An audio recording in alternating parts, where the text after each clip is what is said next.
I want to try something a little bit different today. Usually my YouTube videos are very sped up. Today I want to do one that's a little bit slower so you can draw along with me. So I've drawn a picture of a sunset and it was quite quick. It took me about 40 minutes. If you do want to watch the full real-time footage, it is available for free on my Patreon. Just click the link below. All right, let's get started. I want to begin this by using a graphite pencil to just very, very lightly mark in the cliffs. So these are going to go through the center of the picture and it's going to break up the sky from the water. All I want to do is start off by putting a straight line through the middle, and I'm just going to mark out where I want the cliffs to go. It doesn't need to be perfect though by any stretch. I am making sure that they're a bit taller either side of the picture and then shorter towards the middle. And then from here I want to start putting down some pastel. So I'm going to begin this with the white pastel pencil. And I'm focusing on this area, particularly in the middle in the sky. This is where the sun is setting, so it is the brightest part of the picture. And all I'm doing is using a medium pressure and just lightly going over this area in circular motions. I want it to be as smooth as possible. From here, I'm going to keep working my way, getting slightly darker with the colors. So I want to move on to the yellow next. And I basically want to put the yellow around the white area. Don't worry too much about making it very smooth between these areas because we can smooth that out a bit later. To the left of the white patch, I do want to go right down to the cliffs. But then more towards the right, I'm going to leave a little gap. I want to put a darker area under here. Then I also want to put some of the yellow in the water underneath. Now again, I am going to leave a gap between the bottom of the cliffs and the water. There is a line going through here. But besides that, I am focusing on putting this yellow underneath the yellow from the sky because this is a reflection. So I'm keeping on working my way through the pencils and I'm going to move on to an orange. Now the orange, I want to be filling in a lot of the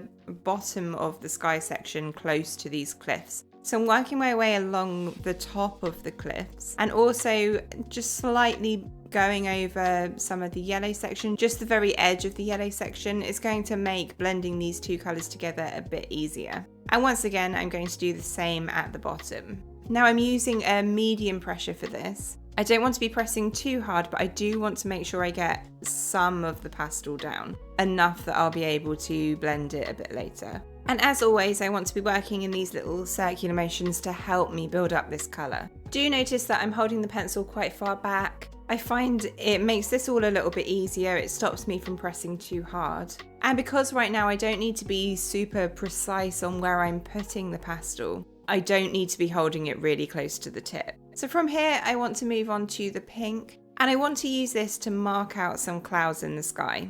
So I'm starting off by marking some patches above the really light area, and then I'm going to do some longer almost strips towards the right hand side. Bit by bit, I'm filling in all of the areas of paper. I want to be left so that the only paper I can see is from the cliffs, because I'm going to do that at the very end. So I also want to be putting some of the pink on the bottom side. Once again, I'm focusing mostly on the right hand side because that's where I put more of the clouds. Notice I am also going to put a line across the middle. It will become clearer a little bit later why I'm doing that. And then I also want to be building up a reasonable amount of pink on this left-hand side as well, which is reflected from the pink above. And then last thing I'll do with this colour for now is just draw in a couple of patches down the bottom, which again are reflections from the sky. Now this pink is a much darker pink than the pink I wanted to create. So I'm very, very lightly and roughly going to put some white over the top of this. You'll notice that it is lightening up this pink an awful lot, but I'm also not taking a huge amount of time overdoing this. It's a very rough and ready thing here. While I've got the white out, I am also going to go back over this white patch in the sky, just going over both the white patch and some of the yellow around it, and it's just stopping that edge from being quite so sharp.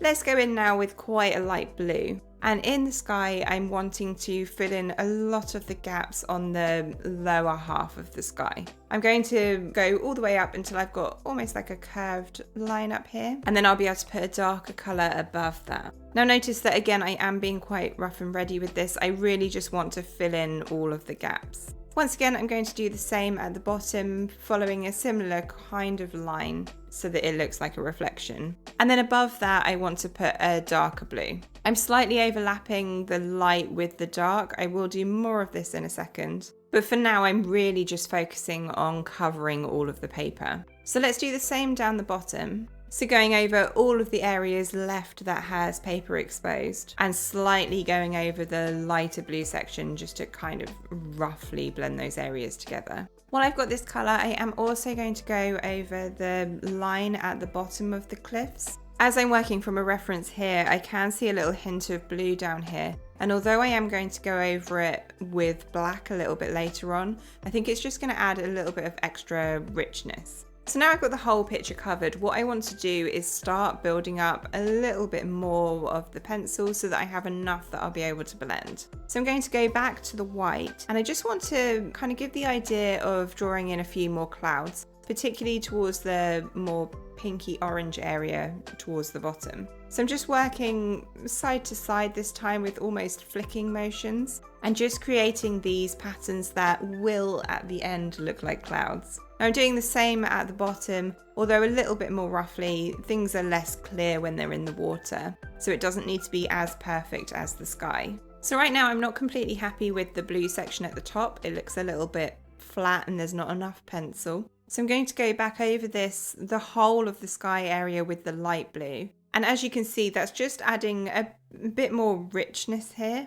but it does still look like dark blue. The light blue isn't completely covering what's there, which is good. That's what we want. So I'm just once again roughly going over this area, just making these little circular motions. And I'm once again using a medium pressure.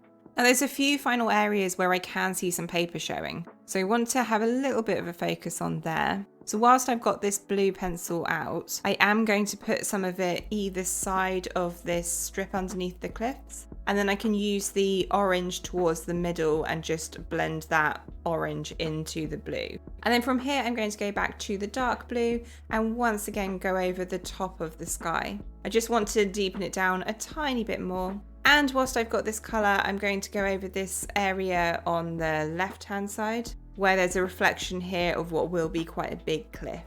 Alright, so I'm now happy with my base layer. What I want to be doing is blending all of this together. So I'm just going to use a Q-tip and I'm literally just going to work my way around the drawing, lightly going over all the area to blend this together. Now I want to begin with the lightest areas, so same as when I put the pencil down, and gradually work my way to the darker areas. So I'm beginning on the white and the yellow, and then I can move on to the orange. I don't want to start in the darkest areas because I'll end up blending into the light and they'll look muddy. I once again want to be working in these little circular motions to do this. And if I want to blend a lighter and slightly darker colour together, I'll begin by blending the light colour, then I'll blend the darker colour, and then I will lightly go over the line between them. What this is doing is it's pushing all of the pastel into the paper, which is smoothing it out, but also allowing me to put more pastel down. Once I blended all of the yellow, orange and pink areas, where I want to move on to the blue, once again, I don't want to muddy the colours, but this is good where you're using a Q-tip. You can just turn the cotton bud around and then you have a fresh piece that you can carry on blending with. And once again, I want to start off by blending the lighter bits of blue and then I can move into the darker parts of blue.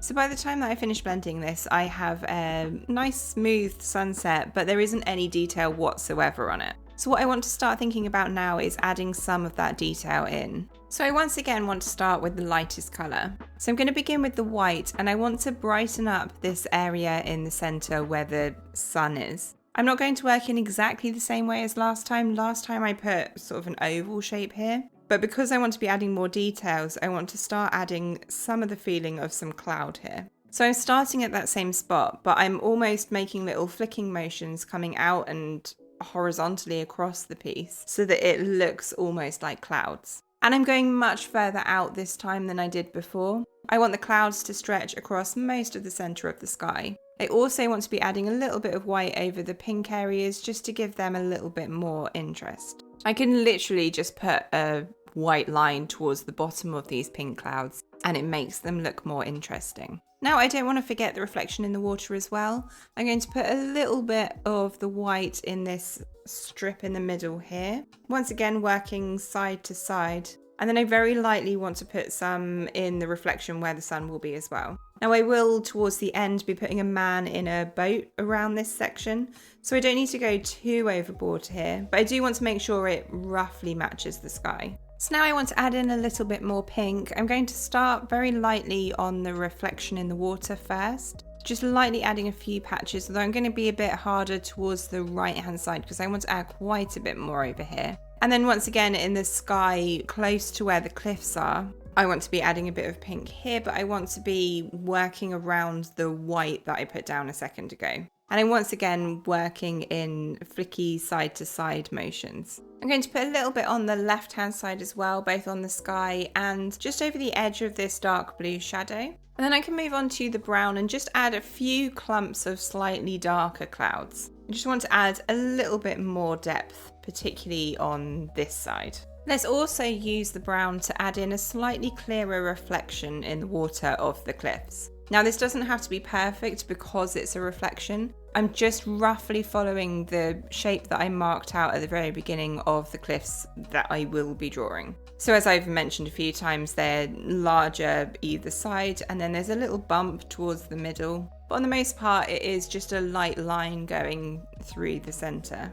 And then I can move on to the black and mark out the cliffs. Now this is the main area that I am trying to be particularly precise and making sure that I go right up to the edge of the sky that I drew. I don't want there to be any gaps where I can see the paper. Don't worry that at this point you can see little spots of paper coming through, because once again we are going to blend this and it's going to make it a more uniform colour. So the only other areas that I want to use the black is where the cliffs are slightly bigger and I need the reflection to be a little bit darker. But I am doing this very lightly. I don't want a very abrupt black down here. I'm just very lightly going back and forth and making the brown areas a little bit darker. That said, on the left hand side where it is the biggest cliff, I am going to put a little bit more of the black here, but still I wouldn't say a lot. So now I want to very lightly blend these areas I just put down. This time I'm going to use a small blending tool, but you could use a cotton bud again, or you could use a blending stump. I am using this much gentler this time. I don't want to risk losing all of the detail I just added in. What I'm trying to do is make the pastel look smoother. If you do use something like a blending tool like this, make sure you give it a wipe, particularly after using these darker colours. You want to try and keep the blending tool as clean as possible. I just tend to give it a wipe on a tissue.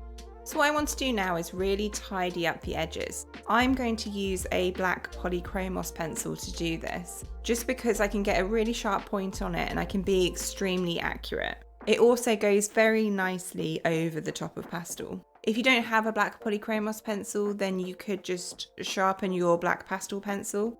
I do highly recommend having a black polychromos pencil around though.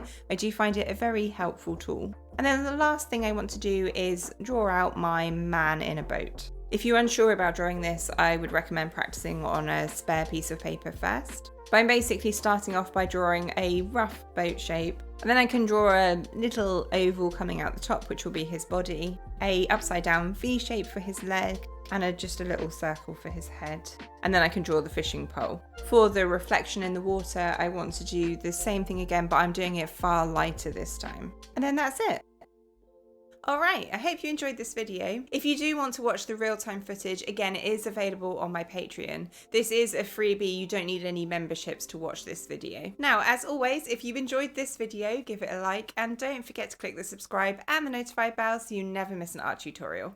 Happy drawing, guys. I'll see you in the next one.